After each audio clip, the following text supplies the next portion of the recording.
Qui affrontera le petit poussé malgache en quart de finale? On le saura ce soir à l'issue de cette rencontre, le dernier huitième de cette CAN 2019 entre le Ghana et la Tunisie.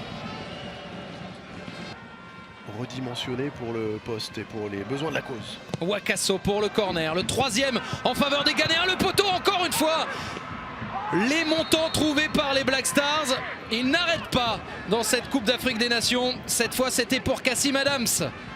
Et Kassim Adams bien positionné. Encore une fois, hein, j'insiste sur la qualité des coups de pied arrêtés. Mais il est tout seul là. Il est tout seul, mais le ballon arrive tellement fort que vous voyez, il n'a pas forcément à mettre un gros coup de tête ou à appuyer, à forcer les choses. Ça va venir vite et ça va replonger au point de pénalty. Wakaso, c'était bien parti à nouveau. Et ça revient dans les pieds des Ghanéens avec Jordan Ayew, très fort devant le but, c'est ce qu'il fallait faire. Faute. Et il y a un coup de sifflet, but refusé à André Ayew, mais alors les frangins, ils s'étaient trouvés vraiment sans avoir besoin de se regarder, sans avoir besoin de se parler.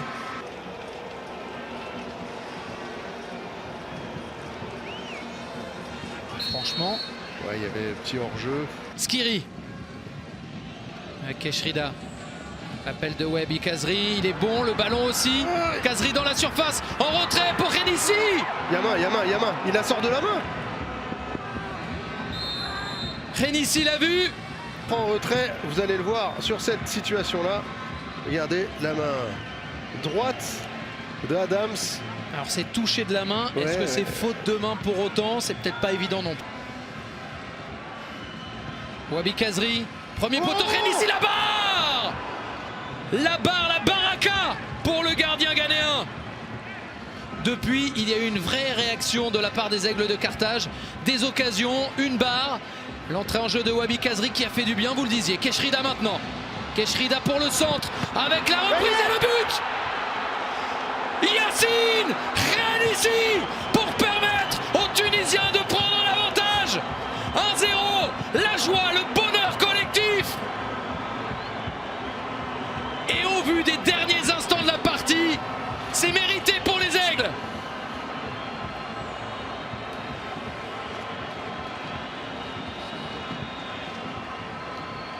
Ouais, Julien, la rentrée de Wahbi Khazri a quand même changé beaucoup de choses. Il leur a apporté la qualité technique et on va le revoir sur cette action. Il y a une talonnade, il y a eu quelques gestes. La frappe de loin, Mouezassen la détourne. La 91e minute, Wakaso qui frappe. Oh, c'est trop là. C'est trop, oh là là, oh le raté. Il vient d'entrer en jeu. À moins que ce soit Skiri. En tout cas, c'est l'égalisation. L'énorme raté pour les Aigles. Le Ghana qui revient dans le temps additionnel. Un partout. Incroyable, j'avoue que c'est totalement inattendu. Ah, inattendu, on a du mal à vraiment comprendre ce qui s'est passé.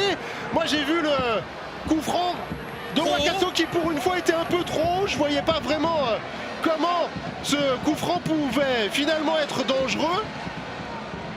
Oh, il y a hors-jeu en plus. Et c'est sur son premier ballon, oui, c'est bien Rami Bedoui. Il l'a fait.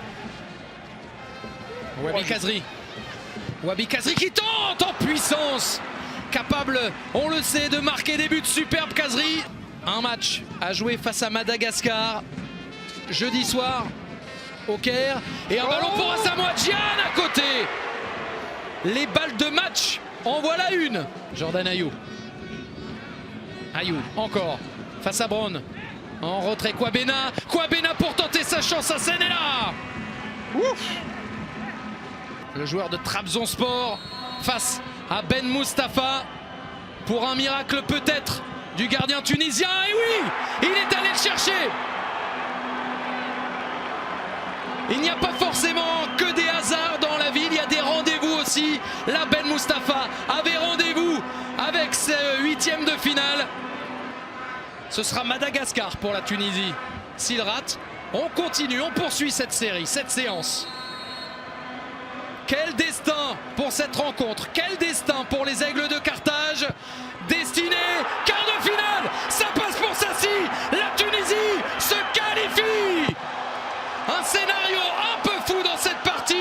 Et celui qui doit être sacrément satisfait, c'est Bedoui, celui qui avait marqué contre son camp. C'est Ben Moustapha, le gardien qui a détourné. Et c'est aussi Alain Giresse certainement, parce qu'il a tenté un coup.